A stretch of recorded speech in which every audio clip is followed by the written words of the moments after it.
Bọc ồnថ្ងៃនេះឆ្ងោមន់តែខ្ជិលដាក់ពីដើមមកវាយូរពេកវែងពេកឆ្ងោមកគូឆ្ងោសែននេះឆ្ងោសែនកន្លែងធាតុឪពុកម្ដាយទៅហើយឆ្ងោសែនហើយចាំយើងតបកូនចៅបេះជ្រក់ទៅឥឡូវដាក់ឆ្ងោចិត្តស្អិនហើយគឺមន់ស្រែបងប្អូនមន់ស្រែដាក់ចក្រានក្រាស់ក៏បាត់ងាយស្អិនដែរអញ្ចឹងដាក់ចក្រាននេះធំជាងឆ្នាំងអញ្ចឹងដល់កលដែក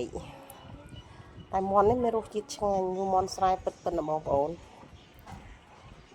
ហើយឆ្ងោវាឡើងស្អិនហើយឥឡូវដាក់ស្ករដាក់ប៊ីចេងដាក់អំបិលគ្រឿងផ្សំទៅស្រួលទេខ្ញុំដាក់ស្ករប៊ីចេងអំបិលហើយបងប្អូនហូបផ្អែមថែមតិចទៅបងប្អូនហូបល្មមតាមតំណងចំណូលចិត្តរបស់បងប្អូនដែលចង់ហូបគ្រឿងផ្សំទៅស្រួលទេបងប្អូនមានតែម្ដេងស្លឹកក្រូចគល់លក្រីហើយខ្ញុំឥឡូវខ្ញុំដាក់ដុំស៊ុបមួយដុំដើម្បីយកជាតិផ្អែមយកជាតិឲ្យវាឈ្ងុយមានជាតិឆ្ងាញ់អញ្ចឹងទៅខ្ញុំដាក់ដុំស៊ុបមួយដុំនេះដុំស៊ុបមួយដុំតែ1000រៀលទេបងប្អូនដាក់ទៅក៏វាមានរសជាតិឆ្ងាញ់ដែរវាជួយផ្សំគ្រឿងគ្នាមកមុនអញ្ចឹងចិត្តស្អិនណាហើយដាក់ស្អិនតិចទៀតឲ្យវាផុយមន់ខ្សែឆ្ងោតងាយផុយទេដោយសារមន់ខ្សែវារៀងសាច់ឯងឆ្វិតចឹងមិនដូចមន់បីសាសទេមន់ធម្មជាតិយើងថាម៉េចក៏ឆ្ងោទៅក៏វាមានរសជាតិឆ្ងាញ់ដែរទឹកឡើងពណ៌លឿងចឹងបងប្អូនក៏បានមន់ខ្សែហូបគឺឆ្ងាញ់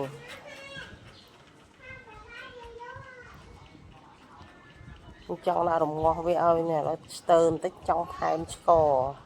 បន្តិចបើសិនបងប្អូនថាហូបល្មមបាច់ថែមតែខ្ញុំហូបរៀងផ្អែមរៀងដិតតិចទៅចឹងទៅថែមស្ករបន្តិចទៀតឲ្យវាចូលជាតិចូលសាច់អីចឹងណាម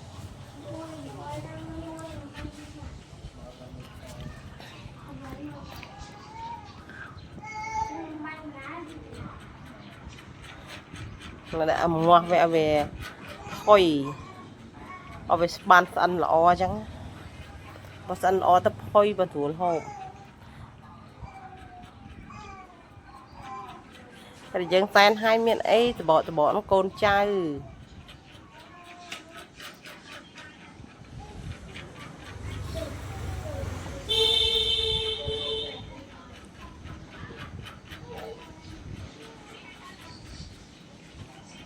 មើលទឹកវាទំនងហ្មង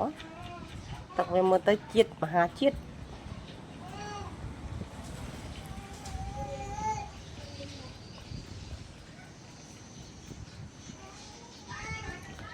ចឹងយើងរងាស់វាឲ្យវាផុយឲ្យវាផុយថាស្អិនទៅវាផុយស្រួលហូបហ្មងកុំឲ្យពិបាកវាឆ្វិតអត់ឆ្ងាញ់ទេមន់បើឆ្ងោផុយឲ្យលងស្អឹងណាជ្រក់ទៅគឺមានជាតិផ្អែមរសជាតិឈ្ងុយហូបទីនិយាយថាជក់មាត់ហ្មងមន់ស្រែ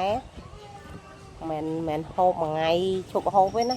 ហូបថ្ងៃចង់ហូបទៀតដោយសារមន់វាមានរសជាតិឆ្ងាញ់ឈ្ងុយអញ្ចឹងទឹកវាក៏មានជាតិនិយាយថាពិសេសឲ្យព្រៀបបានហ្មង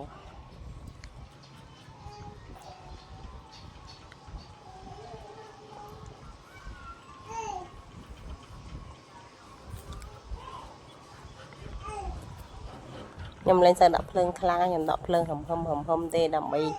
ឲ្យរងាស់វាឲ្យវារីងទឹកបន្តិចលើស្ដាយដាក់ឈាម2ដុំទៀតឲ្យចូលជាតិគ្នាបើដាក់បងគ្រឿងហើយដាក់ឈាម2ដុំទៀតទៅឈាមនេះខ្ញុំឆ្ងោស្អិនហើយអានេះខ្ញុំទៅដាក់ឲ្យវាចូលជាតិឲ្យចូលគ្រឿងឥឡូវសែនហើយខ្ញុំក៏បេះជ្រក់ដួសខ្ញុំមកហូបឲ្យបងប្អូននេះអញ្ចឹងយើងហាន់តាជីឲ្យថែមតាក្រូចឆ្មាទៅបងប្អូនដាក់ជីថែមក្រូចឆ្មាទៀតទៅល្មមអាចហូបបានហើយនេះស្ទើជូរថែមបន្តិចទៀតខ្ញុំហូបរៀងជូរដែរបើអត់ជូរអត់ចេះហូបទេ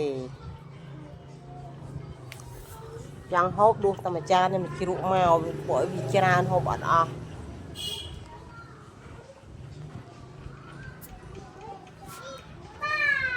ឥឡូវខ្ញុំញ៉ាំបាយបងប្អូនមកញ៉ាំបាយជាមួយខ្ញុំទាំងអស់គ្នា